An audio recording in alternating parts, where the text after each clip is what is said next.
கிறிஸ்து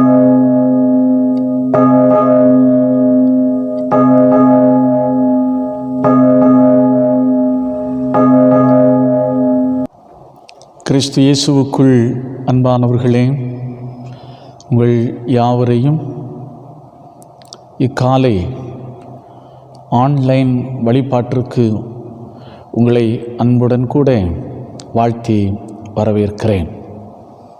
இத்தொழுகையை தந்தை, மைந்தன், தூயாவியின் திருப்பெயரிலே நாம் ஆரம்பிப்போம். இத்தொழுகையின் ஆசீர்வாதத்திற்காக எல்லா வல்ல கடவுளை நோக்கி நாம் அன்றாடுவோம், ஜெபிப்போம். கருணை கடலே, மாசற்ற தெய்வமே, எங்கள் பாவங்களை சுமந்து தீர்த்த தேவாட்டு குட்டியே, எங்களுக்கு எங்கள் வாழ்க்கையை புதுமையாக்க வல்லமை படைத்தவரே, உம்மை நாங்கள் ஸ்தோத்திரிக்கின்றோம் சுவாமி. இந்த அற்புதமான ஓய்வு நாளின் காலை வேளைக்காக நாங்கள் உமக்கு நன்றி படைக்கின்றோம். கடந்த வாரம் முழுவதும் உம்முடைய பிள்ளைகளாகிய எங்களோடு கூட நீர் இருந்தீர். எங்களை தாங்கினீர், எங்களை நீர் வழிநடத்தினீர். பல தடைகள் தடங்கல்கள் வந்தபோதும் அவைகள் எல்லாவற்றையும் வெற்றிகரமாய் தாண்டி வர அருள் புரிந்தீர் சுவாமி. பரலோக ஆசீர்வாதங்களை மழையாக எங்களுடைய வாழ்க்கையிலே பொழிந்தருளினீர். எங்கள் வாழ்வில் இருந்த குறைகளை நீக்கி நிறைவை கட்டளையிட்டீர். நன்றி படைக்கின்றோம். ஆனாலும் கர்த்தாவே, பல நேரங்களிலே உம்முடைய அன்பை மறந்து போன மக்களாய், உம்முடைய அன்பை உதாசீனப்படுத்தின மக்களாய் நாங்கள் திகழ்ந்ததுண்டு, நடந்து கொண்டதுண்டு. ஆண்டவர் எங்களை மன்னித்தருள வேண்டும் என்று மன்றாடி செபிக்கின்றோம். இதோ இந்த நாளிலே உம்மை ஆராதிக்கும்படியாய் இந்த இணைப்பிலே இணைந்திருக்கிற உம்முடைய பிள்ளைகளாகிய நாங்கள் கர்த்தாவே, உம்முடைய வல்லமையினால் ஆட்கொள்ளப்பட்டு கருத்தோடும் ஆவியோடும் உற்சாகத்தோடும் உம்மை தொழுது சேவிக்க ஆண்டவர் அருள் புரிய வேண்டும் என்று மன்றாடி செபிக்கிறோம். உம்முடைய திரு சமூகத்திலே எங்களை தாழ்த்தி அர்ப்பணிக்கிறோம் சுவாமி. உம்முடைய திருநாமம் மகிமை அடையட்டும், உம்முடைய திருப்புகழ் ஓங்கட்டும் சுவாமி. இறைமைந்தன் இயேசுவின் திருப்பெயரில் மன்றாடி செபிக்கின்றோம். எங்கள் மன்றாட்டை கேளும் அன்பு நிறைந்த நல்ல கர்த்தாவே, ஆமென். அன்பானவர்களே, கடவுளுடைய திருப்பெயரை போற்றும்படியாய் 81வது பாடலை நாம் பாடுவோம். 81வது பாடல்.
உன் சர்வத்திற்கும் துதியே. சத்ய சர்வேசுரனே கிருபாகரனே உன் சர்வத்திற்கும் துதியே. வந்தனம்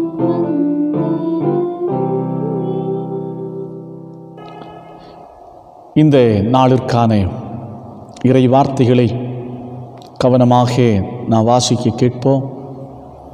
யோவான் எழுதிய நற்செய்தி நூல் 2வது அதிகாரம் 1வது வசனத்திலிருந்து 11வது வசனம் முடிய. யோவான் 2வது அதிகாரம் 1 முதல் 11 முடிய உள்ள வசனங்கள். யோவான் 2ஆம் அதிகாரம் 1 முதல் 11 வரை. 3ஆம் நாளிலே கலிலேயாவிலுள்ள கானா ஊரிலே ஒரு கல்யாணம் நடந்தது. இயேசுவின் தாயும் அங்கே இருந்தாள்.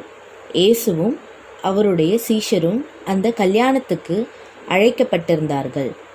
திராட்சரசம் குறைவுபட்டபோது இயேசுவின் தாய் அவரை நோக்கி, அவர்களுக்கு திராட்சரசம் இல்லை என்றாள். அதற்கு இயேசு, ஸ்திரீயே, எனக்கும் உனக்கும் என்ன? என் வேலை இன்னும் வரவில்லை என்றார். அவருடைய தாய் வேலைக்காரரை நோக்கி, அவர் உங்களுக்கு என்ன சொல்லுகிறாரோ அதன்படி செய்யுங்கள் என்றாள். யூதர்கள் தங்களை சுத்திகரிக்கும் முறைமையின்படியே ஒவ்வொன்று 2-3 குடம் தண்ணீர் கொள்ளத்தக்க 6 கற்சாடிகள் அங்கே வைத்திருந்தது. இயேசு வேலைக்காரரை நோக்கி, ஜாடிகளிலே தண்ணீர் நிரப்புங்கள் என்றார். அவர்கள் அவைகளை நிறைய நிரப்பினார்கள். அவர் அவர்களை நோக்கி, நீங்கள் இப்பொழுது மொண்டு பந்தி விசாரிப்புக்காரரிடத்தில் கொண்டு போங்கள் என்றார். அவர்கள் கொண்டு போனார்கள். அந்த திராட்சரசம் எங்கிருந்து வந்ததென்று தண்ணீரை மொண்ட வேலைக்காரருக்கு தெரிந்ததேயன்றி பந்தி விசாரிப்புக்காரனுக்கு தெரியாததினால் அவன் திராட்சரசமாய் மாறின தண்ணீரை ருசி பார்த்தபோது மணவாளனை அழைத்து, எந்த மனுஷனும் முன்பு நல்ல திராட்சரசத்தை கொடுத்து ஜனங்கள் திருப்தியடைந்த பின்பு ருசி குறைந்ததை கொடுப்பான். நீரோ நல்ல ரசத்தை இதுவரைக்கும் வைத்திருந்தீரே என்றான். இவ்விதமாக இயேசு இந்த முதலாம் அற்புதத்தை கலிலேயாவிலுள்ள கானா ஊரிலே செய்து தம்முடைய மகிமையை வெளிப்படுத்தினார். அவருடைய சீஷர்கள் அவரிடத்தில் விசுவாசம் வைத்தார்கள் என்பதே. ஆமேன். இறை வார்த்தைகளை வாசித்து கேட்ட நாம் நம்முடைய விசுவாசத்தை அப்போஸ்தல விசுவாச பிரமாணம் மூலம் அறிக்கை செய்து நம்முடைய விசுவாசத்தை உறுதிப்படுத்திக் கொள்வோம். பரலோகத்தையும் பூலோகத்தையும் படைத்த சர்வவல்ல பிதாவாகிய கடவுளை விசுவாசிக்கிறேன். அவருடைய ஒரே பேரான குமாரனும் நம்முடைய ஆண்டவரும் ஆகிய இயேசு கிறிஸ்துவை விசுவாசிக்கிறேன். இவர் பரிசுத்த ஆவியினால் கர்ப்பத்தில் உற்பவித்து கன்னி மரியாளிடத்தில் பிறந்து பொந்தியும் பிலாத்துவின் கீழ் பாடுபட்டு சிலுவையில் அறையுண்டு மரித்து அடக்கம் பண்ணப்பட்டார். பாதாளத்தில் இறங்கி 3ஆம் நாள் மரித்தோரிலிருந்து உயிர்த்தெழுந்தார். பரத்துக்கேறி சர்வவல்ல பிதாவாகிய கடவுளுடைய வலது பாரிசத்தில் வீற்றிருக்கிறார். அவ்விடத்திலிருந்து உயிருள்ளோரையும் மரித்தோரையும் நியாயம் தீர்க்க வருவார். பரிசுத்த ஆவியானவரை விசுவாசிக்கிறேன். பொதுவான பரிசுத்த கிறிஸ்தவ சபையும் பரிசுத்தவான்களுடைய ஐக்கியமும் பாவ மன்னிப்பும் சரீர உயிர்த்தெழுதலும் நித்திய ஜீவனும் உண்டென்று விசுவாசிக்கிறேன். ஆமேன்.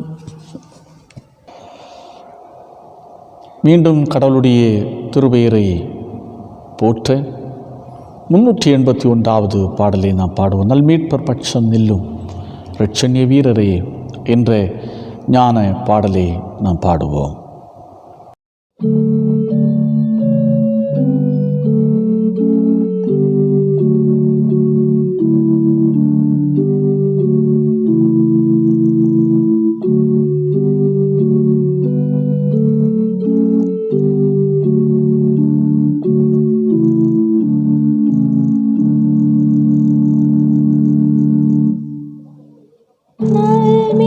நல்மீட்பரேசு நாமமே என்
கர்த்தரும் அருமை இரட்சகரும் அருள்நாதருமாகிய கிறிஸ்து பெருமானிடமிருந்து கிருபையும் சமாதானமும் நல் பேராசீர்வாதம் நம் அனைவருக்கு உண்டாவதாக. ஆமேன். இந்த அருமையான வேளையிலே சிந்தனைக்காக நாம் வாசித்து கேட்ட நற்செய்தி பகுதியை உங்களுக்கு முன்பாக நான் வைக்க ஆசிக்கின்றேன். யோவான் எழுதிய நற்செய்தி நூல் 2வது அதிகாரம் 1வது வசனத்திலிருந்து 11வது வசனம் முடிய, அதில் 10வது வசனத்தையும் 11வது வசனத்தையும் நான் வாசிக்கிறேன். எந்த மனுஷனும் முன்பு நல்ல திராட்சரசத்தை கொடுத்து ஜனங்கள் திருப்தி அடைந்த பின் ருசி குறைந்ததை கொடுப்பான். நீரோ நல்ல ரசத்தை இதுவரைக்கும் வைத்திருந்தீரே என்றான்.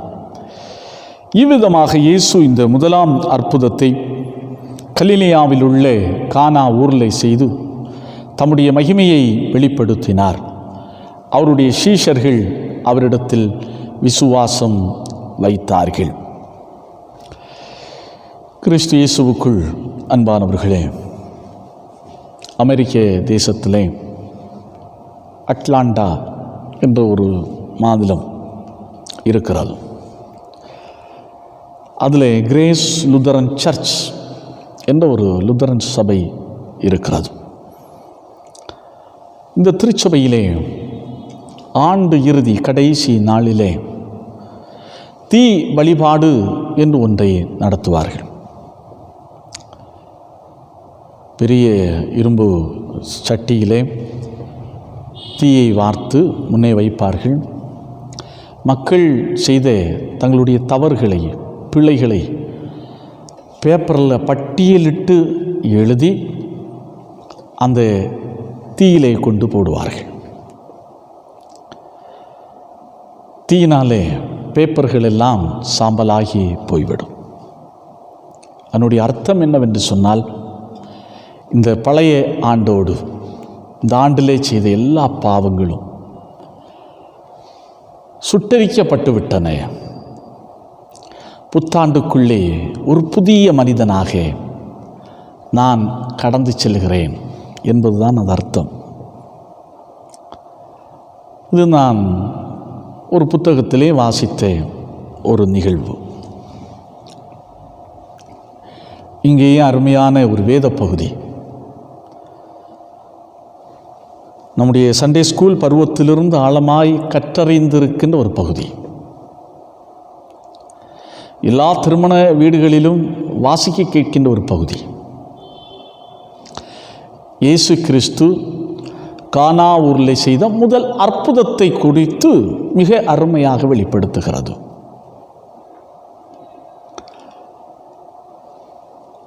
பாருங்கள், இந்த அற்புதம் நமக்கு சுட்டி காண்பிக்கின்ற ஒரு ஆழமான சத்தியம் என்னவென்று சொன்னால், கடவுள் பழையவற்றிலிருந்து ஒரு புதுமையை படைக்கின்ற ஆண்டவர், பழையவற்றை மாற்றி ஒரு புதிய சுவையை வாழ்வுக்கு கொடுக்கின்றவர் என்ற ஆழ்ந்த சத்தியத்தை இந்த திருமறை பகுதி நமக்கு அருமையாக எடுத்து காண்பிக்கின்றது. ஆம் அன்பானவர்களே, முதலாவது பரிமாறப்பட்ட ரசம் பழைய வாழ்க்கையை காண்பிக்கின்றது. இயேசு கிறிஸ்துவினுடைய அற்புதத்தினாலே பரிமாறப்பட்ட ரசம் கடவுள் கொடுக்கின்ற ஒரு புதுமையான வாழ்க்கையை காண்பிக்கின்றது. இந்த நாளுக்கான பழைய ஏற்பாட்டு பகுதி ஏசாயா தீர்க்கதரிசியின் புஸ்தகம் 62வது அதிகாரம் 1 முதல் 5 முடியுள்ள வசனங்கள். இஸ்ரேல் மக்கள் பாபிலோனில் அடிமைப்பட்டு கிடக்கிறார்கள். அடிமைத்தனத்தின் கடைசி கட்ட பகுதி. அதிலிருந்து அவர்கள் விடுதலையாகி சொந்த தேசம் திரும்ப இருக்கிறார்கள். அப்பேற்பட்ட சூழ்நிலையிலே தான் கடவுள் தீர்க்கன் ஏசாயாவை கொண்டு இந்த வாக்குகளை உரைக்கின்றார். அதிலே பாருங்கள், இஸ்ரேல் மக்களும் ஜெருசலேம் நகரத்தாரும் பெண்ணாக உருவகிக்கப்பட்டு கடவுள் அவர்கள் மேல் அன்பு மழை பொழிகின்றதை நாம் பார்க்கிறோம். எப்சிபா, பியூலா, நீ எப்சிபா என்றும் பியூலா எனப்படுவாய், பியூலா என்றும் அறியப்படுவாய், அப்படி என்று கூறப்பட்டிருக்கிறார். அதிலே எப்சிபா என்றால் அவளில் நான் மகிழ்ச்சியாக இருக்கிறேன், பியூலா என்றால் மனம் முடித்தவள், அப்படி என்று அர்த்தம். இந்த புதிய பெயர்கள் எதை காட்டுகிறது என்று சொன்னால், இஸ்ரவேல் மக்கள் பெற்றுக்கொள்ள இருக்கின்ற புதிய வாழ்வை காட்டுகின்றது. இஸ்ரவேல் மக்கள் பெற்றுக்கொள்ள இருக்கின்ற புதிய உறவை காண்பிக்கின்றது.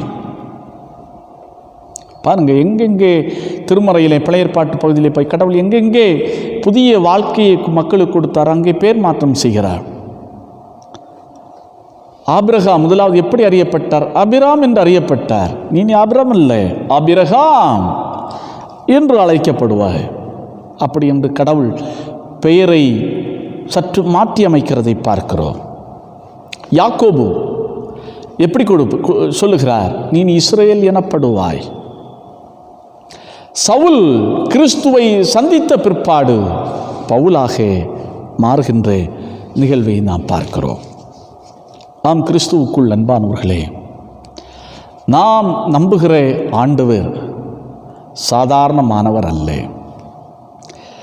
நம்முடைய வாழ்க்கையின் பழைய நிலைமையை மாற்றி புதிய நிலைமைக்குள்ளாக அழைத்து செல்ல வல்லமையுடைய கர்த்தர்.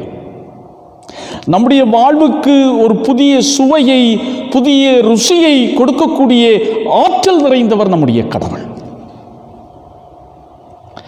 இந்த நம்பிக்கை, இந்த விசுவாசம் நமக்குள்ளே இருக்கும் என்று சொன்னால், இந்த ஆண்டு, இந்த 2022 ஆண்டு நிச்சயமாய் நம்முடைய வாழ்வு ஒரு புதிய சுவை மிகுந்ததாக, புதிய ருசி மிகுந்ததாக அமையும் என்பதில் எந்த விதமான சந்தேகமும் இல்லை. ஒருவேளை நாம் நினைக்கக்கூடும், இந்த தொடக்கமே சரியில்லாதது போல தோன்றுகிறதல்லவா, இந்த தொடக்கத்திலிருந்தே கொரோனாவினுடைய தொல்லைக்கு ஆட்கொள்ளப்பட்டிருக்கிறோம் அல்லவா, இனி என்ன இந்த புதிய ஆண்டு கடைசி வரை இப்படி தான் இருக்குமோ அப்படி என்ற ஐயப்பாடுகள், கலக்கங்கள் எல்லாம் நமக்குள்ளே இருக்கும். ஆனால் ஆண்டவரை விசுவாசிக்கிற, ஆண்டவரை நம்புகிற மக்களுடைய வாழ்வுகளே கடவுள் புதுமையை நடப்பிக்கின்றார். அவருடைய வாழ்வுக்கு ஒரு புதிய ருசியை கொடுக்கின்றார். அவர்களுடைய வாழ்வுக்கு ஒரு புதிய சுவையை கொடுக்கின்றார். இதை நாம் எப்போதும் உணர்ந்து கொள்ள வேண்டும். நம்முடைய வாழ்க்கையின் பழைய நிலைமையை மாற்றி நமக்கு புதிய சுவையை, ஒரு புதிய வாழ்வை தர நாம் என்ன செய்ய வேண்டும்? நம்மிடத்திலே கடவுள் என்ன எதிர்பார்க்கிறார்? அதைத்தான் இந்த நாளுக்குரிய சிந்தனைக்குரிய பகுதியை அடிப்படையாக வைத்து 2 காரியங்களை மாத்திரம் உங்களுக்கு முன்பாக வைத்து நான் நிறைவு செய்ய ஆசிக்கின்றேன். முதலாவது பாருங்கள், 4வது வசனம். அதற்கு இயேசு, ஸ்திரியே, எனக்கும் உனக்கும் என்ன? என் வேளை இன்னும் வரவில்லை என்றார்.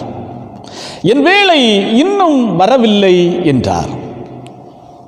இங்கே பாருங்க, இயேசு கிறிஸ்து தன்னுடைய சொந்த தாயாகிய மரியாளை பார்த்து சொன்ன ஒரு காரியம், என் வேளை இன்னும் வரவில்லை. பாருங்க, கல்யாண வீட்டில் தாயும் மகனும் போகிறார்கள். அங்கே திராட்சரசம் குறைவுபடுகின்றது.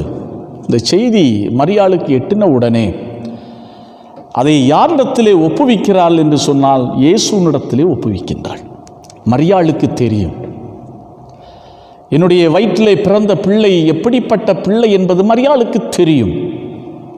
எப்பேற்பட்ட ஆற்றலுடையது, எப்பேற்பட்ட வல்லமை உடையது, எப்பேற்பட்ட குழந்தை என்பதை நன்றாக அறிந்திருந்தவள் தாயாகிய மரியாள். ஆகையினால் உடனே இயேசுவினிடத்தில் சொல்லுகின்றாள். அங்கே திராட்சரசம் குறைவுபட்ட செய்தியை சொன்ன உடனே தன்னுடைய தாய் என்று கூட பாராமல் சொன்ன காரியம், என் வேளை இன்னும் வரவில்லை.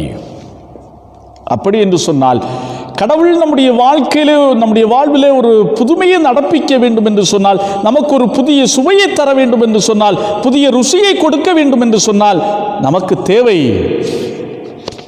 கடவுளுடைய நேரத்திற்காக, கடவுளுடைய காலத்திற்காக காத்திருக்கின்ற ஒரு அனுபவம் நமக்கு தேவை. இங்கே தான் அநேக நேரத்தில் நமக்கு குறைவுகள் ஏற்படுகிறது. நாம் கடவுளை தேடுகிறதும் கடவுளை நோக்கி கூப்பாடு போடுகிறதும் எல்லாம் எப்போது நமக்கு பிரச்சனை வருகின்ற போது, நாம் போராட்டத்தை சந்திக்கின்ற போது, நாம் கலங்கி தவிக்கின்ற போது, எதிர்பாராத நெருக்கடிகளை சந்திக்கின்ற போது, எதிர்பாராத பணப்பிரச்சனைகளை சந்திக்கின்ற போது, எதிர்பாராத நோய்களை நம்முடைய சரீரத்தை தாக்குகின்ற போது நாம் கடவுளை நோக்கி கூப்பாடு போடுகிறோம். ஒரு கிரமமான முறையான விதத்திலே ஆண்டவரை தேடுகின்ற ஒரு அனுபவம் நமக்கு நம்முடைய வாழ்வில் இல்லை, சரியாக இல்லை. அதுதான் உண்மை. இங்கே பாருங்கள், ஆத்திரத்து அவசரத்திற்கு கடவுளை நோக்கி நாம் கூப்பிடுகிறோம், நல்ல காரியம்தான். ஆனால் நம்முடைய எதிர்பார்ப்பு என்ன? நாம் கூப்பிட்ட உடனே ஆண்டவர் செவி கொடுக்க வேண்டும். நாம் கூப்பிட்ட உடனே ஆண்டவர் அற்புதத்தை நடப்பிக்க வேண்டும். நாம் கூப்பிட்ட உடனே எதிர்பார்க்கின்ற காரியத்தை நிறைவேற்றி தர வேண்டும். நாம் கூப்பிட்ட உடனே நம்முடைய பிரச்சனைகள் எல்லாவற்றையும் போக்க வேண்டும். இந்த எதிர்பார்ப்போடு தான் கடைசி கட்டத்திலே நாம் கூப்பாடு போடுகிறோம். நம்முடைய பிரச்சனைகள் முற்றி வருகின்ற போது, முற்றின காரியம் இருக்கட்டும் சரி, ஆண்டவர் சொல்லுகிறார், என் வேலை இன்னும் வரவில்லை. அப்படி என்று சொன்னால் நாம் பொறுமையோடு அவருடைய தருணத்திற்காய், அவருடைய நேரத்திற்காய் காத்திருக்க வேண்டும். ஜெபத்தின் மூலமாய், ஆண்டவருடைய வார்த்தைகளை கிரமமாய் சரியான நேரம் வகுத்து வாசிப்பதன் மூலமாய், ஜெபிப்பதன் மூலமாய் நாம் காத்திருக்கின்ற போது கடவுள் ஏற்ற வேளையிலே அற்புதத்தை நடப்பிக்கின்றார். நம்முடைய வாழ்விலே புதுமையை நிகழ்த்துகின்றார். நம்முடைய வாழ்விற்கு ஒரு புதிய சுவையை தருகின்றார். நம்முடைய வாழ்வினுடைய ருசியை அவர் அதிகரிக்க செய்கின்றார். இதை நாம் எப்போதும் உணர்ந்து கொள்ள வேண்டும். அவசரப்பட்டால் எதுவுமே நடக்காது. ஒரு சாதாரண மனிதன் தூண்டில் போட போகிறான் பாருங்கள். ஆற்றிலையாயிருக்கட்டும், குளத்திலேயாயிருக்கட்டும், எங்கேயாயிருக்கட்டும், அவன் தூண்டில் போடுகின்ற போது சில நேரத்தில் சின்ன மீன் தான் மாட்டோம். அவன் கோபத்தில் அதை விட்டு அப்படியே வெளியே வந்து விட்டான்னா அவனால் பெரிய மீன் பிடிக்க முடியாது. அவனுக்கு தேவை பொறுமை, காத்திருக்கின்ற ஒரு அனுபவம். பெரிய மீன் கொத்துகின்ற வரைக்கும் அந்த வேலைக்காக காத்திருக்கின்ற ஒரு அனுபவம் அவனுக்கு தேவை. அப்படி என்று சொன்னால் மட்டும்தான் அவனால் பெரிய மீனை பிடிக்க முடியும். அதே போல தான் ஆன்மீக வாழ்க்கையிலும் இன்றைக்கு நேரத்தில் சின்ன சின்ன காரியங்களுக்கு சில நேரத்தில் உடனே பதில் கிடைக்கிறது. பெரிய காரியங்கள் நீண்டு கொண்டே போகிறது. சோர்ந்து போய்விடக்கூடாது. தொடர்ந்து அவர் தருகின்ற வரையிலும், கடவுளுடைய வேலை வருகின்ற வரையிலும் ஜெபத்திலே போராடுகின்ற மக்களாய், ஆண்டவருடைய சமூகத்திலே தரித்திருக்கின்ற மக்களாய், ஆண்டவருடைய சமூகத்திலே காத்திருக்கின்ற மக்களாய் நாம் திகழ வேண்டும். இது ஒன்றாவது காரியம். பாருங்கள், இயேசு கிறிஸ்து சொன்னார், மரியாளை பார்த்து, என் வேலை இன்னும் வரவில்லை. அடுத்து ரெண்டாவது பாருங்க, அந்த வேலை வந்தபோது அடுத்து என்ன நடக்கிறது என்று பாருங்கள். 7வது வசனம் 8வது வசனம். இயேசு வேலைக்காரரை நோக்கி, ஜாடிகளிலே தண்ணீர் நிரப்புங்கள் என்றார். அவர்கள் அவைகளை நிறைய நிரப்பினார்கள். அவர் அவர்களை நோக்கி, நீங்கள் இப்பொழுது மொண்டு பந்தி விசாரிப்பு காரணத்தில் கொண்டு போங்கள் என்றார். அவர்கள் கொண்டு போனார்கள். 2 காரியங்கள் ஒரே அர்த்தத்தை கொடுக்கிறது. 1 நிரப்புங்கள், 2 கொண்டு வாருங்கள். நிரப்புங்கள், கொண்டு வாருங்கள். 2 காரியங்கள் யாருக்கு சொல்லப்படுகிறது என்று சொன்னால் வேலைக்காரர்களுக்கு சொல்லப்படுகிறது. நன்றாய் கவனியுங்கள். வீட்டிற்கு வெளியே கற்சாடிகள் வைக்கப்பட்டிருக்கின்றன. இப்போது இந்த போர் இல்லாத காலகட்டத்திலே, கிணறுகள் இல்லாத வீடுகளிலே என்ன செய்வார்கள் என்று சொன்னால், வீட்டுக்கு வெளியே தான் குடங்களை வைத்து அதில் தண்ணீர் நிரப்பி வைத்திருப்பார்கள். எல்லா வீடுகளிலும் ஒரு குறிப்பிட்ட ஒரு 25, 50 ஆண்டு 40 ஆண்டுகளுக்கு முன்பாக பார்ப்போம்னு சொன்னால் அப்படி எல்லா வீடுகளிலும் வீட்டிற்கு முன்பாக குடங்கள் தான் நிறைந்திருக்கும் கிராமங்களிலே. அதே போல தான் அங்கேயும் வீட்டிற்கு வெளியே கற்சாடிகள் வைக்கப்பட்டிருக்கிறது, தண்ணீர் நிரப்பப்பட்டிருக்கிறது. அந்த கற்சாடியிலே நிரப்பப்பட்டிருக்கிற தண்ணீர்களை வைத்து தான் விருந்தினர்களுடைய கால்களை எல்லாம் கழுவுவார்கள். அப்போது முதலாவது சொல்லப்படுகின்ற காரியம், தண்ணீரால் அந்த கற்சாடிகளை நிரப்புங்கள். என்னடா இது, திராட்சரசம் குறையப்பட்டிருக்கிறது என்று சொல்லுகிறார்கள், இந்த மனுஷன் வீட்டுக்கு வெளியே வைக்கப்பட்டிருக்கிற கற்சாடிகளிலே தண்ணீர் நிரப்ப சொல்லுகிறாரே, இது என்ன பைத்தியக்காரத்தனம்? நன்றாய் கவனியுங்கள்.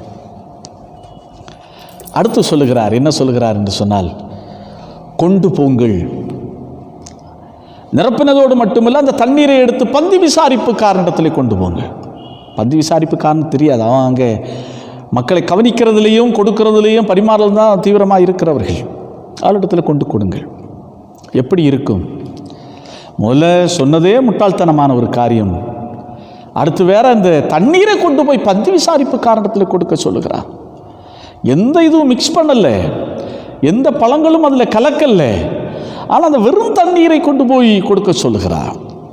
இல்லை, என்ன ஆச்சரியமான காரியம், அவர்கள் கீழ்ப்படிந்தார்கள். மறுபேச்ச இடம் இல்லை. ஐயா, இது தண்ணி, வெறும் தண்ணி அப்படி என்று கூட அவர்கள் வாய் திறந்து பேசவில்லை. என்ன சொன்னாரோ அதை அப்படியே செய்தார்கள். அதான் ஒரு உண்மையான, முழுமையான, பரிபூரணமான ஒரு கீழ்ப்படிதல். இதைத்தான் நம்முடைய வாழ்க்கையிலே கடவுள் எதிர்பார்க்கிறார். எந்த அளவிற்கு நாம் ஆண்டவருடைய சத்தத்திற்கு நாம் கீழ்ப்படுகிறோம், எந்த அளவிற்கு நாம் அவருடைய சத்தத்திற்கு இணங்கி வாழ்கிறோம், இது நமக்கு முன்பாக வைக்கப்பட்டிருக்கிற ஒரு சவால் நிறைந்த கேள்வி. எண்ணி பார்ப்போம் அன்பானவர்களே. ஒரு உண்மையான பரிபூரணமான கீழ்ப்படிதலுக்கு நம்மை கடவுள் அழைக்கின்றார் என்று சொன்னால், என் நாடுகள் என் சத்தத்திற்கு செவி கொடுக்கின்றன. எந்த அளவுக்கு செவி கொடுக்கிறோம்? சவுல் அரியணை இழந்து போவதற்கு காரணம் என்ன? கீழ்ப்படியாமை. கடவுள் எதிர்பார்த்த கீழ்ப்படிதல் அவனிடத்தில் இல்லை. ஆதாமும் ஏவாளும் ஏதேன் தோட்டத்தை இழந்து போனதற்கான காரணம் என்ன? ஆண்டவருடைய எதிர்பார்ப்பை அவர்கள் நிறைவேற்றவில்லை. ஆண்டவர் சொன்னதற்கு அவர்கள் கீழ்ப்படியவில்லை. இந்த புத்தாண்டிலே இந்த கீழ்ப்படிதலை எதிர்பார்க்கிறார். ஓய்வு நாளை பரிசுத்தமாய் ஆசரிக்க நினைப்பாயாக. ஆலயத்துக்கு சரியான நேரத்துக்கு வருகிறோமா? ஆலயத்திற்கு வந்து சரியான நேரத்திலே ஆண்டவருடைய சமூகத்திலே நாம் ஆராதிக்கிறோமா? எண்ணி பார்ப்போம். நீ நன்றாயிருப்பதற்கும் பூமியிலே நெடுநாள் வாழ்வதற்கும் தாயையும் தகப்பனையும் கனம் பண்ணுவாயாக. உண்மையாகவே நாம் கனம் பண்ணி வாழ்கிறோமா?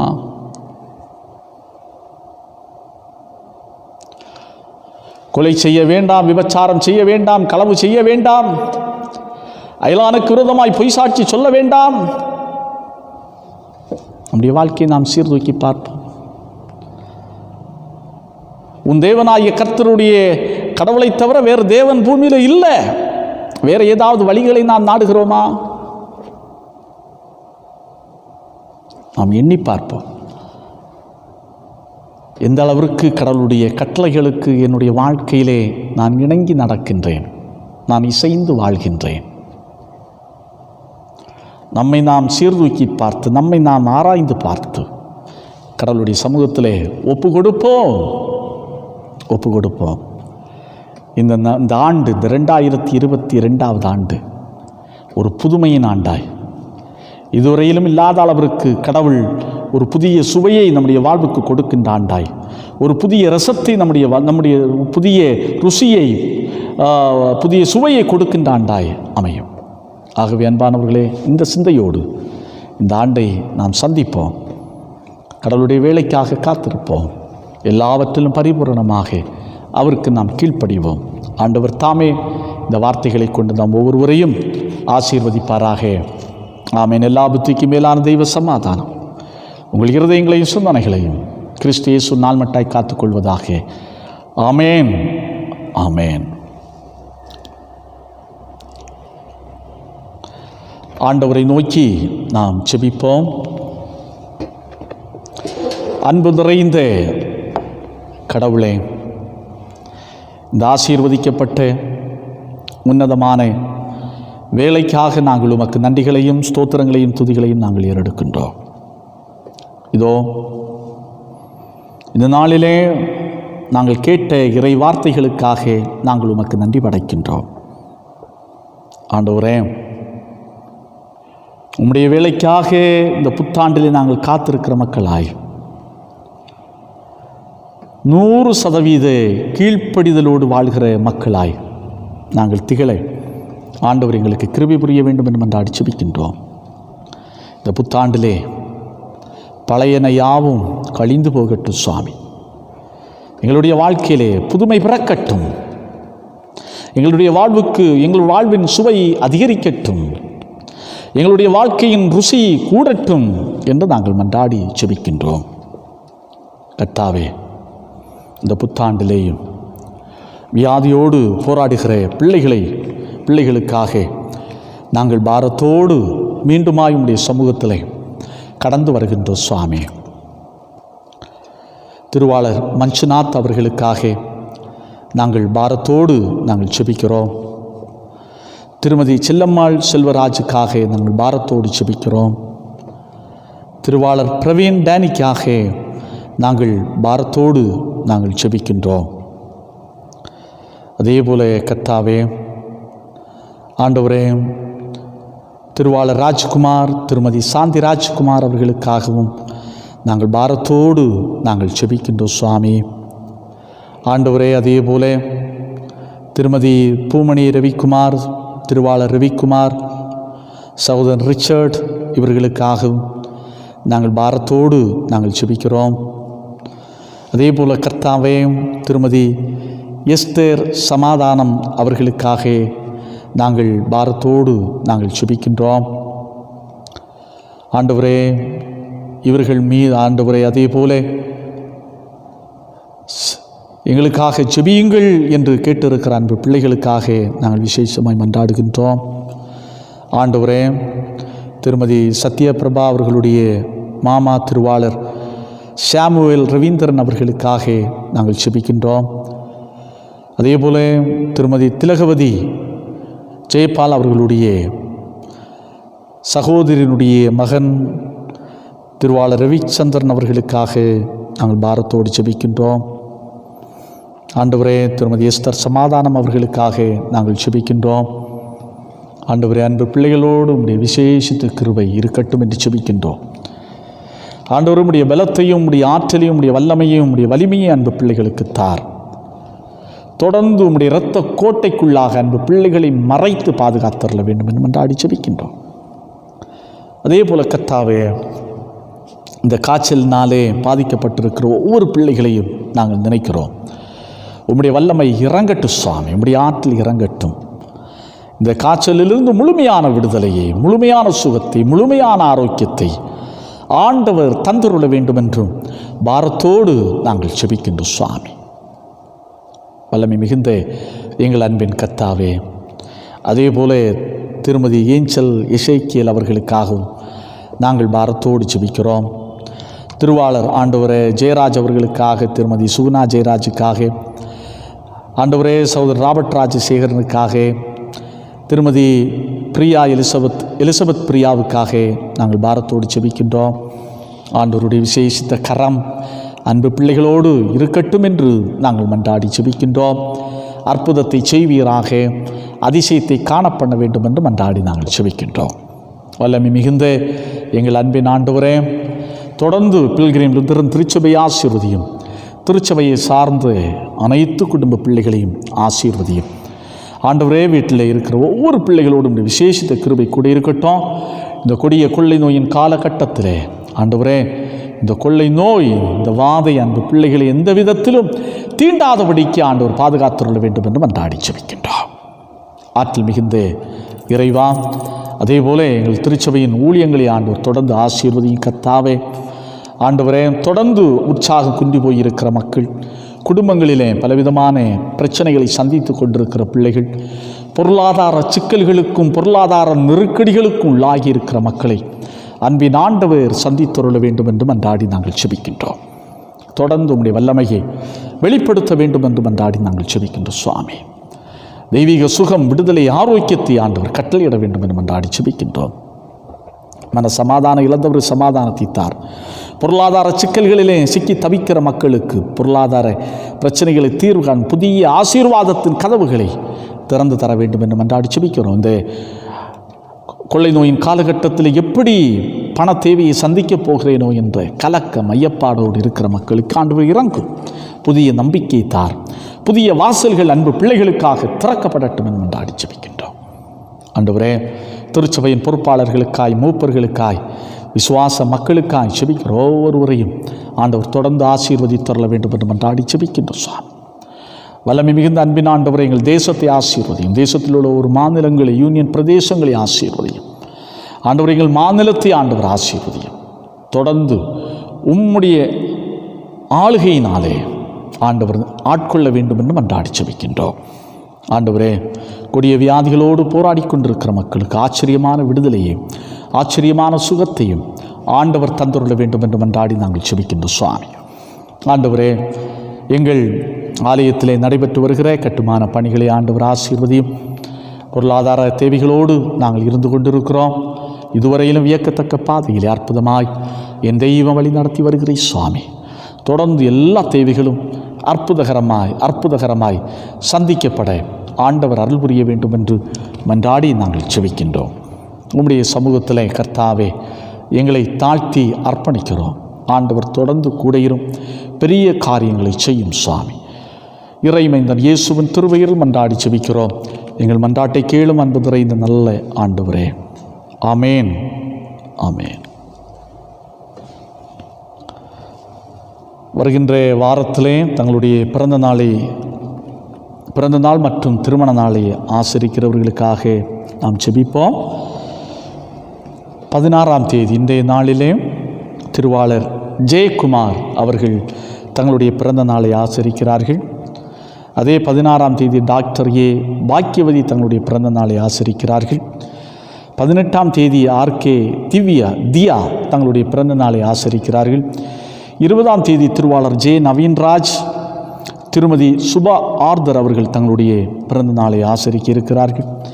21ஆம் தேதி திருவாளர் சாது சிங் அவர்கள் தங்களுடைய பிறந்த நாளை ஆசரிக்க இருக்கிறார்கள்.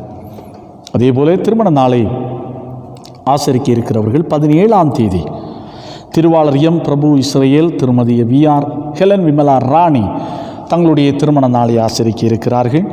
19ஆம் தேதி திருவாளர் ஜே எசேக்கியல் ராஜன், திருமதி சாரா ஏஞ்சல் ஜெயமணி அவர்கள் தங்களுடைய திருமண நாளை ஆசரித்து மகிழ இருக்கிறார்கள். இவர்களுக்காக நாம் பாரத்தோடு செபிப்போம். அன்பு நிறைந்த நல்ல ஆண்டவரே, இந்த நாளிலும் வருகின்ற வாரத்திலும் தங்களுடைய பிறந்த நாளை ஆசரிக்க இருக்கிற பிள்ளைகளுக்காக நாங்கள் விசேஷமாக செபிக்கிறோம்.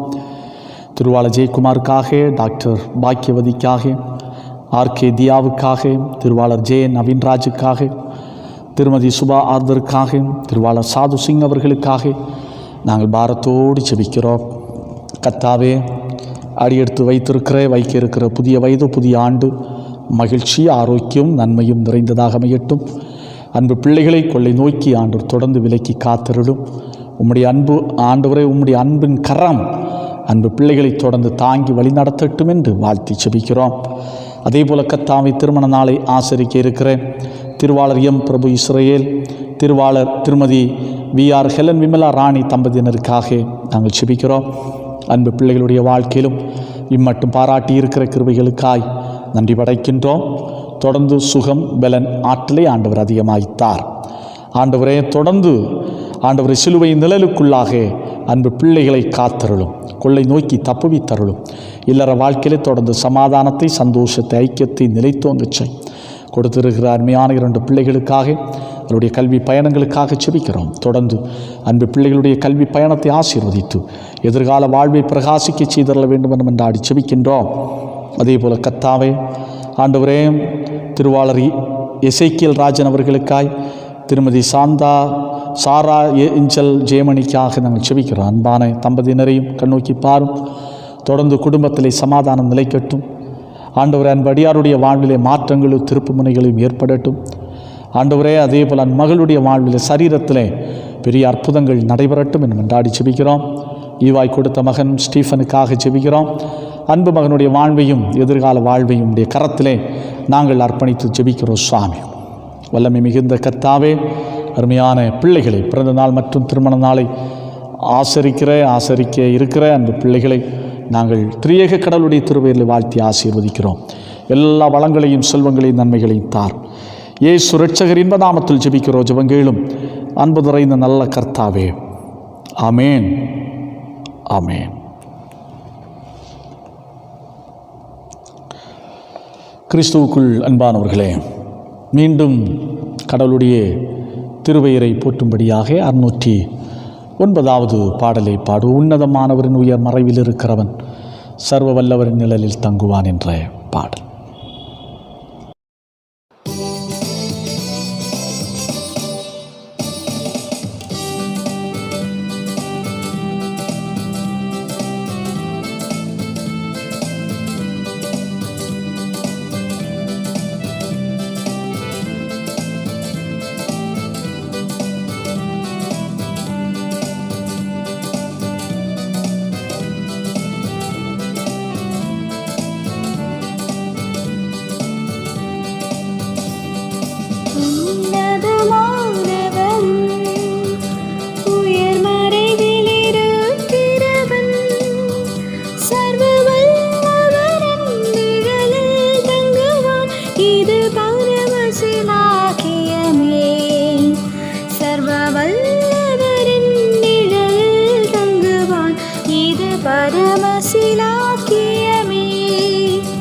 அவர் சேட்டையின் கீழடை காலம் புகவே தம் சிறகுகளால் மூடுவார். அவர் சேட்டையின் கீழடை காலம் புகவே தம் சிறகுகளால் மூடுவார். தேவனின் அடைக்கலமே என் கோட்டையும் அரணமாகுவார். அவர் சத்தியம் பரிசையும் கீடகமாம் என் நம்பிக்கையும் அவரே. என் சத்தியம் பரிசையும் கீடகமாம் என் நம்பிக்கையும் அவரே. அவர் சேட்டையின் கீழடை காலம் புகவே தம் சிறகுகளால் மூடுவார். அவர் சேட்டையின் கீழடை காலம் புகவே தம் சிறகுகளால் மூடுவார். இரவின் பயங்கரத்திற்கும் பகலில் பறக்கும் நந்துக்கும் இருளில் நடமாடும் கொள்ளை நோய்க்கும் நான் பயப்படவே மாட்டேன். இருளில் நடமாடும் கொள்ளை நோய்க்கும் நான் பயப்படவே மாட்டேன். அவர் சேட்டையின் கீழடை காலம் புகவே தம் சிறகுகளால் மூடுவார். அவர் சேட்டையின் கீழடை காலம் புகவே தம் சிறகுகளால் மூடுவார். ஆபத்திலும் அவரை நான் நோக்கி கூப்பிடும் வேளையிலும் என்னை தப்புவித்தே முற்றம் ரட்சித்தாரே. என் ஆத்தும நேசர் அவர். என்னை தப்புவித்தே முற்றம் ரட்சிப்பாரே. என் ஆத்தும நேசர் அவர். அவர் சேட்டையின் கீழடை காலம் புகவே தம் சிறகுகளால் மூடுவார். அவர் சேட்டையின் கீழடை காலம் புகவே தம் சிறகுகளால் மூடுவார்.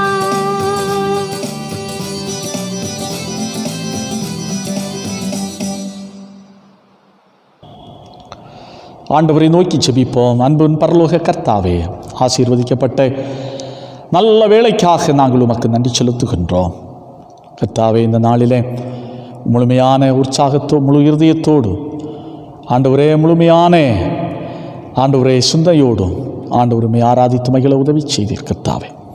வருகின்ற வாரம் முழுவதும் எங்களோடு கூட இரும். எங்களுடைய பணிகள் சிறக்கட்டும், பயணங்கள் சிறக்கட்டும், பொல்லாப்புகளுக்கு தப்புவித்தருளும். சாத்தானவனே எங்களுக்கு விரோதமாய் விரித்து வைத்திருக்கிற வலைகளுக்கு ஆண்டவர் எங்களை நீங்களாக்கி ரட்சி.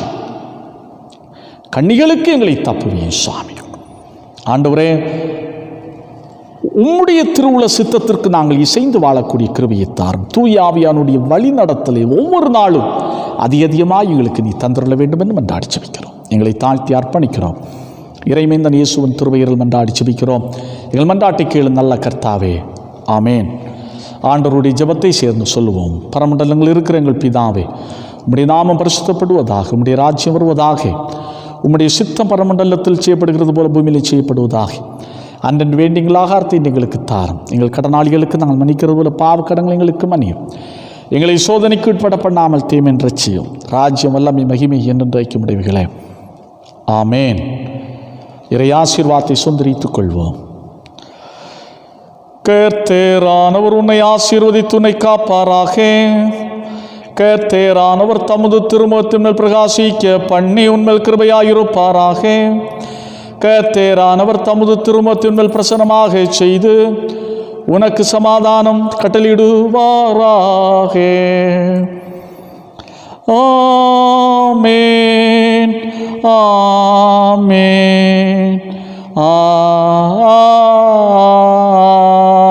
ஆமேன்.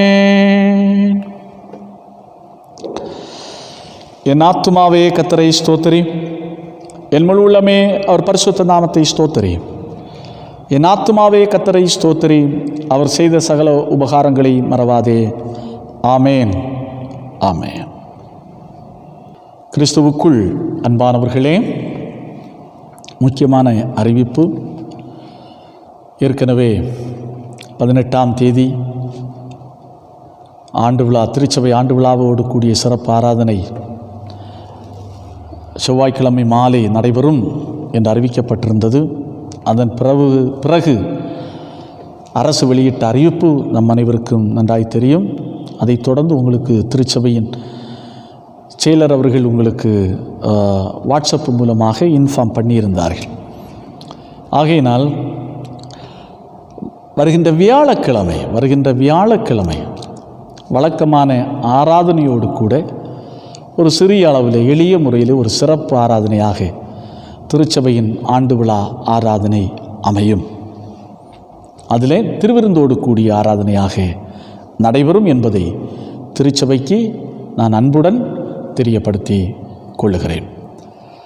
அன்பானவர்களே, அதேபோல திருச்சபையினுடைய இந்த கட்டுமான பணிகளுக்காக நீங்கள் தொடர்ந்து செபிக்கும்படி உங்களை நான் அன்போடு கூட கேட்டுக்கொள்கிறேன்.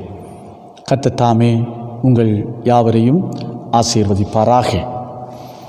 கடந்த வாரத்தில் கேட்கப்பட்ட கேள்விக்கு சரியான பதில் எழுதினவர்களுடைய பெயர்களை நாம் இப்போது பார்க்க இருக்கிறோம்.